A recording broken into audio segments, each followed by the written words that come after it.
എല്ലാവർക്കും നമസ്കാരം. നാം എപ്പോഴും ദൈവത്തോട് ചേർന്ന് നിൽക്കണം.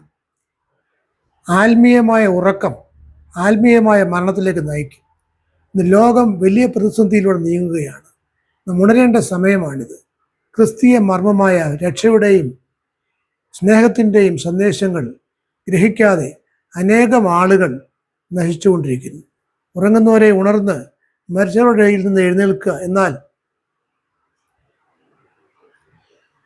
ക്രിസ്തു നിന്റെ മേൽ പ്രകാശിക്കും എന്ന് എഫേസ്യർ 5:14 കാണുന്നുണ്ട്. നാം ഇന്ന് ഉറക്കത്തിലാണോ? ജീവനുള്ളവനെന്നും നിനക്ക് പേരുണ്ട്, എങ്കിലും നീ മരിച്ചവനാകുന്നു. ഉണർന്നുകൊള്ളുക, ചാവാറായ ശേഷിപ്പുകളെ ശക്തീകരിക്കുക. ഞാൻ എൻ്റെ പ്രവൃത്തി എൻ്റെ ദൈവത്തിൻ്റെ സന്നിധിയിൽ പൂർണ്ണതയുള്ളതായി കണ്ടില്ല എന്ന് വെളിപാട് 3:1-2 കാണുന്നുണ്ട്. ഇന്ന് നമുക്ക് ജീവനുള്ളവരെന്നും പേരുണ്ട്, എങ്കിലും ആത്മീയമായ ഉറക്കത്തിലാണ്. അങ്ങനെയുള്ളവർ മരിച്ചവരെ പോലെയാണ്. 10 കന്യകമാരിൽ 5 പേർ ആത്മീയമായി ഉണർവുള്ളവരായിരുന്നു. മണവാളൻ എപ്പോൾ വേണമെങ്കിലും വരും എന്ന് കരുതി അവർ വിളക്കിൻ്റെ എണ്ണ കരുതി കാത്തിരുന്നു. 5 പേർ മണവാളൻ വരും, ഇനിയും സമയമുണ്ടെന്ന് കരുതി ഉറങ്ങിപ്പോയവരാണ്. ഇന്ന് മനുഷ്യരും അങ്ങനെയാണ്. ഇനിയും തങ്ങൾക്ക് കുറെ ആയുസ്സു സമയമുണ്ടെന്ന് കരുതി ആത്മീയമായി ഉണരാത്തവർ അനവധിയാണ്. ആത്മീയമായ ഉണർവുള്ളവർ യേശു ഏതു സമയത്തും വരുമെന്ന് കരുതി ഒരുങ്ങിയിരിക്കുന്നവരാണ്. നാം പ്രതീക്ഷിക്കാത്ത സമയത്ത് നമ്മുടെ ആത്മീയ മണവാളൻ വരും. ആ കാലം എപ്പോഴെന്ന് നിങ്ങൾ അറിയായതുകൊണ്ട് സൂക്ഷിച്ചു കൊള്ളുവീൻ, ഉണർന്നും പ്രാർത്ഥിച്ചുകൊണ്ടിരിപ്പീനെന്ന് മർക്കോസ് 13:33 കാണുന്നുണ്ട്. യേശു പ്രാർത്ഥിപ്പനായി ഗത്സമനയിൽ പോയി. യേശു പ്രാർത്ഥിച്ചുകൊണ്ടിരുന്നപ്പോൾ ശിഷ്യർ പ്രാർത്ഥിക്കാതെ ഉറങ്ങുകയായിരുന്നു. യേശു അവരോട് ഇപ്രകാരം പറഞ്ഞു: പരീക്ഷയിൽ അകപ്പെടാതിരിപ്പാൻ ഉറന്നിരുന്ന് പ്രാർത്ഥിപ്പീൻ. ആത്മാവ് ഒരുക്കമുള്ളത് ജഡമോ ബലഹീനമത്രയെന്ന് മത്തായി 26:41 കാണുന്നുണ്ട്. ഒരുപാട് ഭക്തർ ആത്മീയമായി ഉറങ്ങിയതിൻ്റെ പേരിൽ വീണ് പോയിട്ടുണ്ട്. ശിംശോനെ ശത്രു കീഴ്പ്പെടുത്തിയത് ഉറങ്ങിയപ്പോഴാണ്. യോന ദൈവകൽപ്പനയെ ധിഖരിച്ച് നിനിവ പട്ടണത്തിൽ പോകാതെ തർശീസിലേക്ക് കപ്പൽ കയറി ഉത്തരവാദിത്തങ്ങളിൽ നിന്ന് ഒഴിഞ്ഞു മാറി. യോന കപ്പലിൻ്റെ അടിത്തട്ടിൽ കിടന്നുറങ്ങി. നിനിവയിലെ ആളുകളെക്കുറിച്ച് യോനായ്ക്ക് വിചാരമുണ്ടായില്ല. നീണ്ട ഒരു ആത്മീയ ഉറക്കം, വലിയ കൊടുങ്കാറ്റ് വന്ന് കപ്പലിലുള്ളവർ പ്രതിസന്ധിയായപ്പോഴും അവർ തങ്ങളുടെ ദേവന്മാരെ വിളിച്ചു കരഞ്ഞപ്പോഴും യോന ആഴത്തിലുള്ള ഉറക്കത്തിലായിരുന്നു. യോനായ്ക്ക് അവരോട് ദൈവീക ദൂത് പറയാമായിരുന്നു. സകല ഉത്തരവാദിത്വങ്ങളിൽ നിന്ന് ഒഴിഞ്ഞു മാറിയുള്ള ആഴമുള്ള ഉറക്കമായിരുന്നു യോനയുടേത്. വചനം പങ്കിടേണ്ട സന്ദർഭങ്ങൾ കഴിവില്ല എന്ന് പറഞ്ഞ് മാറി നിൽക്കരുത്. ദൈവം നോക്കുന്നത് അനുസരണമുള്ള മക്കളെയാണ്. ഇന്ന് നാമും സഭയും ഉണർന്ന് പ്രവർത്തിക്കേണ്ട സമയമാണ്. അല്ലെങ്കിൽ പ്രതിയോഗിയായ സാത്താൻ ഹൃദയങ്ങളെ സ്വന്തമാക്കും. നിർമ്മതരായിരിപ്പീൻ, ഉണർന്നിരിപ്പീൻ. നിങ്ങളുടെ പ്രതിയോഗിയായ പിശാച് അലർന്ന സിംഹം എന്ന പോലെ ആരെ വിഴുങ്ങേണ്ടു എന്ന് തിരഞ്ഞു നടക്കുന്നു. 1 പത്രോസ് 5:8 നിങ്ങളെല്ലാവരും വെളിച്ചത്തിൻ്റെ മക്കളും പകലിൻ്റെ മക്കളുമാകുന്നു. നാം രാത്രിക്കും ഇരുളിനും ഉള്ളവരല്ല. ആകയാൽ നാം ശേഷമുള്ളവരെ പോലെ ഉണർന്നും സുബോധമായിരിക്കുക. 1 തെസ്സലോനിക്കർ 5:5-6 കാണുന്നുണ്ട്. ആത്മീയ ഉറക്കത്തിൽ നിന്ന് എഴുന്നേൽക്കാം. മറ്റുള്ളവർക്ക് പ്രകാശം ചൊരിയുന്ന ഒരു കൈത്തിരിയാകാം. യേശു പറഞ്ഞു, വിളക്ക് കത്തിച്ച് പരൻകീഴല്ല തണൽമേൽ അത്ര വെക്കുന്നത്, അപ്പോൾ അത് വീട്ടിലുള്ള എല്ലാവർക്കും പ്രകാശിക്കുന്നു. മത്തായി 5:15 യേശുവോട്, ദൈവത്തോട് ചേർന്ന് നിന്നാൽ അവൻ നമ്മെ കരുതും, അവൻ നമ്മെ വഴികാട്ടും.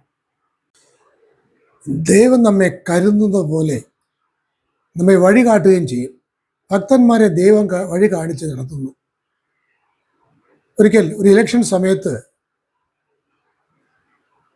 വഴിയിലൊക്കെ ബോർഡ് കണ്ടു, വഴി കാട്ടാൻ ഞങ്ങളുണ്ട്. അതെല്ലായിടത്തും ഉണ്ടായിരുന്നു.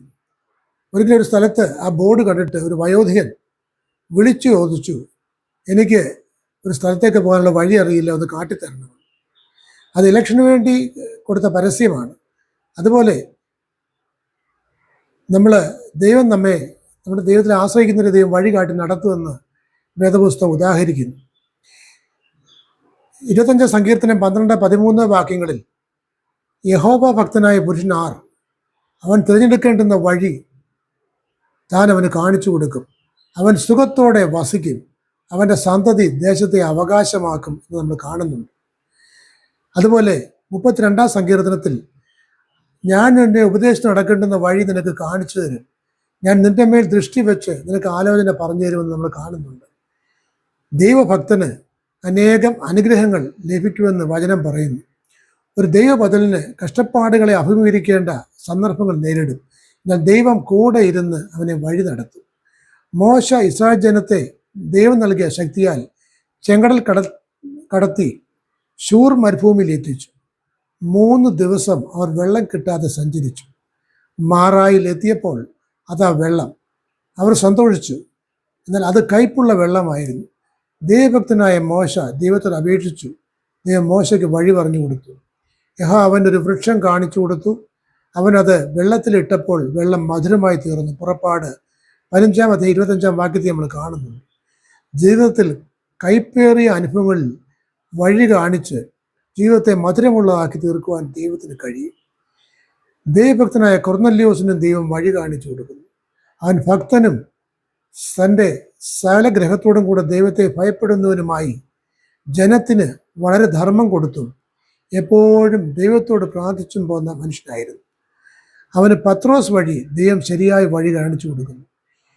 യഹൂദർ പുറജാതികളെ അശുദ്ധരായാണ് കണ്ടത്. എന്നാൽ ദൈവഭക്തനായ പത്രോസിന് ദൈവം ഒരു സ്വർഗീയ ദർശനം കാണിച്ചു കൊടുക്കുന്നു.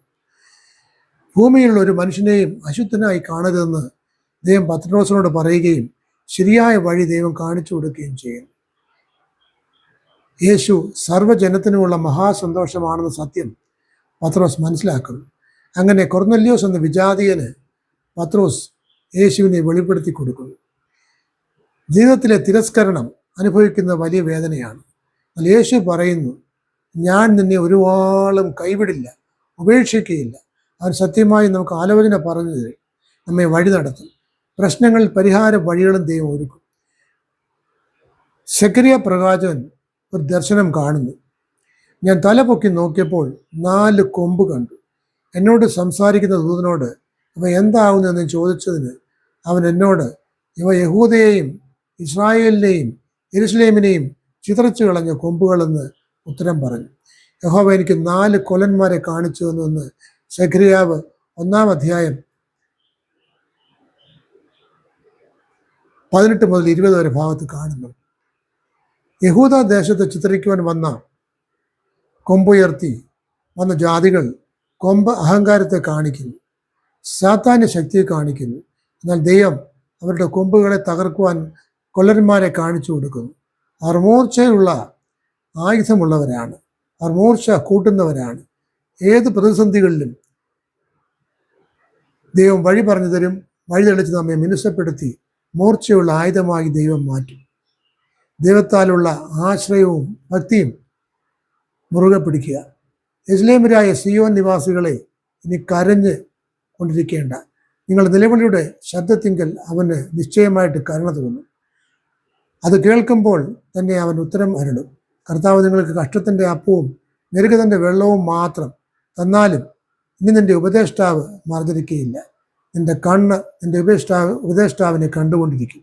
നിങ്ങൾ വലത്തോട്ടോ ഇടത്തോട്ടോ തിരിയുമ്പോൾ വഴി ഇതാകുന്നു, ഇത് നടന്നുകൊള്ളുവിൻ എന്നൊരു വാക്ക് പിറകിൽ നിന്ന് കേൾക്കുമെന്ന് യെശയ്യാ പുസ്തകം 30-ാം അധ്യായം 19 മുതൽ 21 വരെ വാക്യങ്ങൾ നമ്മൾ കാണുന്നുണ്ട്. അതിനാൽ ദൈവത്തോട് ചേർന്നിരിക്കുക. അവൻ നമ്മെ കരുതും, അവൻ നമ്മെ വഴികാട്ടും.